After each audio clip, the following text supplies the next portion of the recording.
বাংলাদেশ ভারত দুই প্রতিবেশী রাষ্ট্রের মধ্যকার যে সম্পর্ক কতটা জটিল এবং বৈরী অবস্থায় গিয়ে পৌঁছেছে সে বিষয়ে আলোচনার জায়গাটি শুধুমাত্র যে দুই দেশের মানুষ এবং দুই দেশের সরকারের মধ্যেই সীমাবদ্ধ, নিশ্চয়ই তা নয়, বরং এটি এখন একটি বৈশ্বিক আলোচনার জায়গায় রূপ নিয়েছে।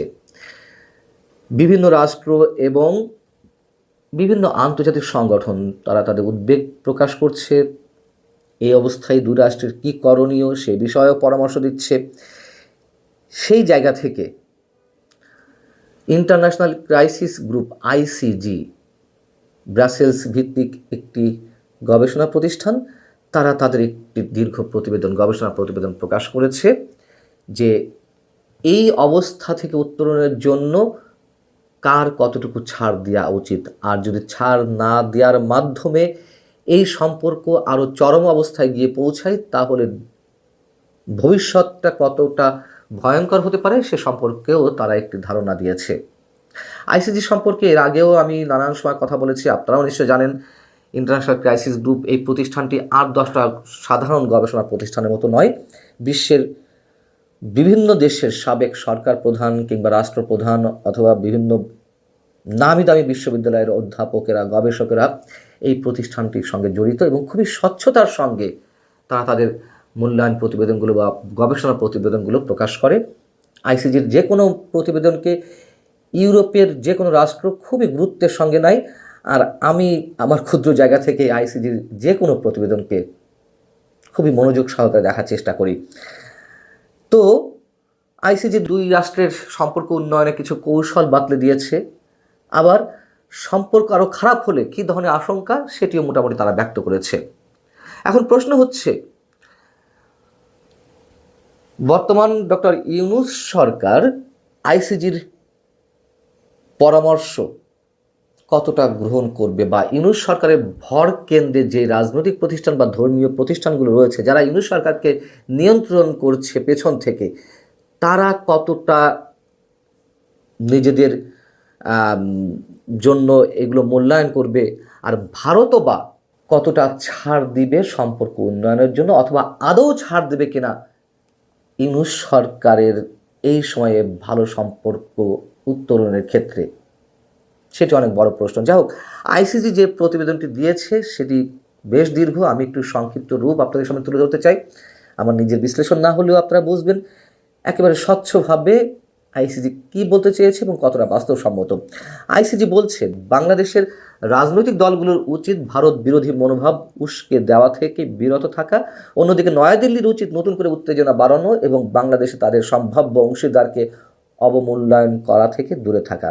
নির্বাচনের পর নয়াদিল্লির উচিত ঢাকার নতুন সরকারের প্রতি সহযোগিতার হাত বাড়িয়ে দেওয়া, বিনিময়ে নতুন সরকারকে ভারতের নিরাপত্তা উদ্বেগের বিষয়গুলো সম্মানের সাথে গ্রহণ করতে হবে, বিবেচনা করতে হবে।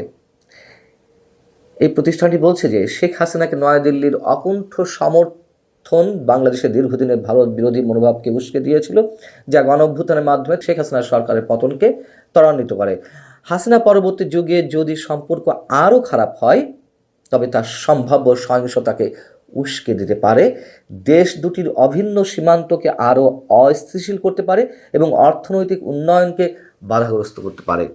এখানে বলা হচ্ছে যে হাসিনার পতনের যে ধাক্কা সেটি এখনও ভারত কাটিয়ে উঠতে না পারায় সম্ভবত ভারতের বর্তমান সরকার, ইউনূসের নেতৃত্বাধীন যে অন্তর্বর্তী সরকার রয়েছে তাদের সঙ্গে সম্পর্ক স্বাভাবিক করবে না। এর পরিবর্তে নীতি নির্ধারকরা বাংলাদেশের নির্বাচনের ফলাফলের জন্য অপেক্ষা করছেন, অবশ্যই ভারত অপেক্ষা করছেন, এবং ইউনূস সরকারের সাথে যে ভারত সম্পর্ক উন্নয়ন করবে না একথা তারা নিজেরাও বলে দিয়েছে এর আগে অনেকবার। পররাষ্ট্র সচিব থেকে শুরু করে ভারতের পররাষ্ট্রমন্ত্রী, ভারতের পররাষ্ট্র মন্ত্রণালয়ের মুখপাত্র, সব জায়গা থেকে আমরা এ ধরনের ইঙ্গিত পেয়েছি। এবং আওয়ামী লীগ এই নির্বাচনে অংশগ্রহণ করতে পারবে কিনা এটি এখনও পর্যন্ত সবার কাছে অনিশ্চিত, বরঞ্চ সরকারের কর্মকাণ্ড মনে হচ্ছে যে আওয়ামী লীগকে বাদ দিয়েই নির্বাচনের পথে এগোচ্ছে অন্য আর সবাইকে নিয়ে।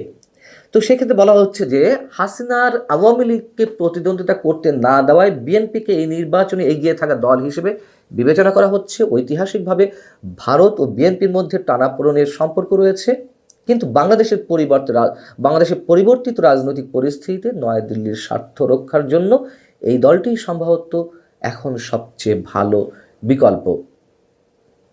আর বাংলাদেশে ভারত বিরোধী মনোভাব উস্কে দেওয়া রাজনৈতিক দলগুলোর যে একটি সাধারণ কৌশল, সেটিও খুব স্পষ্টভাবে এখানে তুলে আনা হয়েছে। অন্যদিকে ভারতের ভিতরে ক্ষমতাসীন ভারতীয় জনতা পার্টি বা বিজেপির হিন্দুত্ব জাতীয়তাবাদ, যার মধ্যে রয়েছে তাদের আগ্রাসী পররাষ্ট্রনীতি এবং অবৈধ অভিবাসনের বিষয়ে অতিমাত্রায় সতর্কতা, যা নয়াদিল্লির প্রতি বাংলাদেশের অসন্তোষকে আরও বাড়িয়ে তুলতে পারে। আমরা জানি ভারতের মধ্যে যেসব বাঙালি রয়েছে তাদের অধিকাংশ ক্ষেত্রে বাংলাদেশি হিসেবে ট্রিট করে পুশব্যাক করার চেষ্টা করছে। পুশব্যাক তো অন্য জিনিস, যে হলে না পুশব্যাক ঘটবে, কিন্তু তারা অনেক ক্ষেত্রে জোর করে সেখানকার নাগরিকদেরও বাংলাদেশি হিসেবে চিহ্নিত করে বাংলাদেশে ফেরত পাঠাচ্ছে, এরকম অভিযোগ রয়েছে, সেইটি এখানে তুলে আনা হয়েছে। এখানে বলা হচ্ছে যে রাষ্ট্রীয় পর্যায়ে সংঘাতের সম্ভাবনা ক্ষীণ হলো, সম্পর্কের টানাপোড়েনে যুদ্ধের চেয়ে কম মাত্রার অস্থিতিশীল পরিস্থিতি সৃষ্টি করতে পারে। অর্থাৎ সরাসরি যুদ্ধ না বাঁধলেও যুদ্ধাবস্থায় দু রাষ্ট্রের মধ্যে যেই সম্পর্কটি গিয়ে পৌঁছায় সেই জায়গায় যাচ্ছে, এবং এর মধ্যে সহিংস বিক্ষোভ, সাম্প্রদায়িক হামলা, সীমান্ত হত্যা এবং বিদ্রোহী তৎপরতা বাড়তে পারে। শেষ দিকে এসে ব্রাসেলস ভিত্তিক এই গবেষণা প্রতিষ্ঠানটি বলছে, দীর্ঘ বছর ধরে ভারত মনে করে আসছে যে বাংলাদেশের সঙ্গে গঠনমূলক সম্পর্ক বজায় রাখা নির্ভর করে আওয়ামী লীগ ক্ষমতায় থাকার উপরে, যা বাংলাদেশের রাজনীতি এবং দীর্ঘমেয়াদী দ্বিপক্ষীয় সম্পর্ক উভয় ক্ষেত্রেই নেতিবাচক প্রভাব ফেলছে। এই যে ভারতের যে একচোখা নীতি, যেটা সবসময় বিভিন্ন জায়গা থেকে অভিযোগ করে আসছে, সেটি তারা বলছে। এবং যদি পরবর্তী সরকার বিএনপি গঠন করে, তবে উভয় পক্ষের উচিত এই সুযোগকে কাজে লাগিয়ে সম্পর্ককে একটি স্থিতিশীল অবস্থায় নিয়ে আসা। তবে নয়াদিল্লির উচিত হবে এর চেয়ে এক ধাপ এগিয়ে যাওয়া, অর্থাৎ শুধু বিএনপির সাথে যে সম্পর্ক ভালো করতে হবে তা নয়, অপরাপর যে রাজনৈতিক দলগুলো রয়েছে সবার সাথেই তাদের পররাষ্ট্রনীতির জায়গা থেকে সুসম্পর্ক বজায় রাখতে হবে। যে কোনো রাষ্ট্রের একটা উদ্দেশ্য থাকতেই পারে, কিন্তু তার জন্য যে নগ্ন হস্তক্ষেপ করতে হবে এমন কোনো কথা নয়, সেটি মনে করে দেওয়া হচ্ছে। আবার এটিও ব্রাসেলস ভিত্তিক এই সংগঠনটি মনে করিয়ে দিচ্ছে যে বাংলাদেশের যে উগ্রবাদ এবং সেই উগ্রবাদিতার জায়গা থেকে যে উগ্র ভারত বিরোধিতা, এটিও অদূর ভবিষ্যতে বাংলাদেশের জন্য খুবই ভয়ঙ্কর পরিণাম বয়ে নিয়ে আসতে পারে। এখানে বলা হচ্ছে বাংলাদেশের রাজনৈতিক দলগুলো উচিত আসন্ন নির্বাচনে ভোট পাওয়ার হাতিয়ার হিসেবে ভারত বিরোধী মনোভাবকে ব্যবহার করার লোভ পরিহার করা। এ ধরনের নির্বাচনী কৌশল ভারতের সেই বদ্ধমূল ধারণাকেই আরও জোরালো করবে যে নির্বাচনে প্রতিদ্বন্দ্বিতাকারী প্রধান দলগুলো তাদের স্বার্থের পরিপন্থী, অর্থাৎ ভারতের স্বার্থের পরিপন্থী। আবার সেটি হলে ভারতও তার মতো করে এগোবে। এখন যে প্রশ্নটি করছিলাম সেটাই আমাদের দেখার বিষয়, কে কতটা গ্রহণ করে আইসিজির এই পরামর্শগুলো, ভারত কতটা করে বা ডক্টর ইউনূস সরকার কতটা করে। তবে এই সময় সম্পর্কে উন্নয়ন হচ্ছে না, চোখ বন্ধ করে বলে যাওয়া যেতে পারে, মোটামুটি এটুকু আমরা নিশ্চিত।